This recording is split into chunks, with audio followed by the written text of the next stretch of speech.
Kakšni so pa tvoji odnosi z Biljano in z ostalimi člani družine? Ste ostali v stikih ali ste mogoče šli vsak svojo pot po končanem šovu? Ja, res je, da imajo vsak dela druge stvari, da tle je bilo res 12 čisto različnih ljudi, tako da po večini slišimo se tu pa tanko, ker nam čas dopušča in vse obveznosti, ki jih imamo vsi. Na začetku smo res da še bolj kontaktirali in bili še več skupaj, zdaj pa resno grejo poti, ker vsak po svoje, tako kot prej, bili smo na nek način na silo zbrani skupaj in različne interese imamo. Res pa je, da največ izmed vsemi se slišim z Biljano.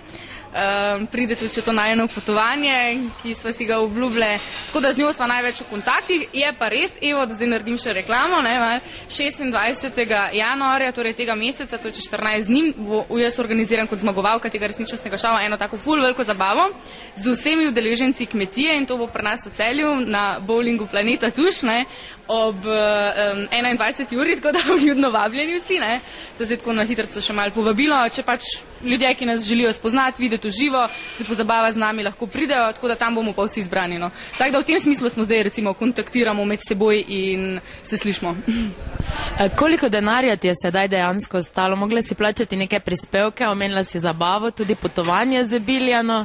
Koliko ti je sedaj ostalo še? Tako, zdaj vsi govorijo, 50 000 evrov je doblokirana milijonarka je postala. Sploh ni res, če mene ne bi država oziroma občina, tudi kot pri igrah na srečo, vzela 25%, tako da je nobena skrivnost, ni 37 000 evrov sem dobila ven. Ja, nekaj bo šlo zdaj za to zabavo, nekaj bo šlo tudi za obljubljeno potovanje, ker je svoje obljube izpolnjujem.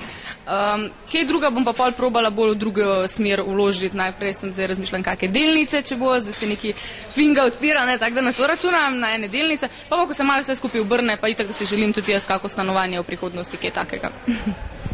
Kako pa kaže za potovanjem, kam boste šle z Biljano in kdaj? Ja, najprej sem jaz razmišljala, da bi šla že januarja, ampak zdaj je res tukaj eni stvari, tudi moj faks in vzajni izpiti, tako da januarja zagotovo ne bo časa, pa še ta zabava bo zdaj, vse to treba organizirati, je kar dosti dela.